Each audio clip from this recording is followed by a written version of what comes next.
सोलापूर महापालिका निवडणुकीत भारतीय जनता पार्टीने घवघवीत यश संपादन करत महापालिकेत स्पष्ट बहुमत मिळवले आहे।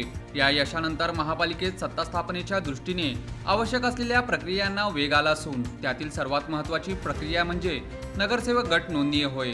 त्याच अनुषंगाने भाजपाचे सर्व नवनिर्वाचित 87 नगरसेवक आज पहाटे पुणे विभागीय आयुक्त कार्यालयाकडे रवाना झाले। महानगरपालिकेत अधिकृत गट नोंदणी करण्यासाठी सर्व नवनिर्वाचित नगरसेवकांची प्रत्यक्ष उपस्थिती आवश्यक असल्याने ही कारवाई हाती घेण्यात आली आहे।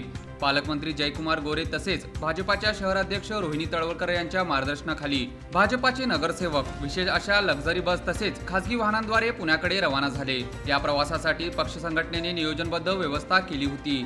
आज दुपारी पुणे विभागीय आयुक्त कार्यालयात सर्व नवनिर्वाचित नगरसेवकांच्या उपस्थितीत भारतीय जनता पार्टीच्या नगरसेवक गटाची अधिकृत नोंदणी केली जाणार आहे। ही नोंदणी पूर्ण झाल्यानंतर सोलापूर महापालिकेत भाजपाचा अधिकृत गट अस्तित्वात येणार असून महापालिकेतील सत्ता स्थापनेच्या प्रक्रियेला औपचारिकता मान्यता मिळणार आहे।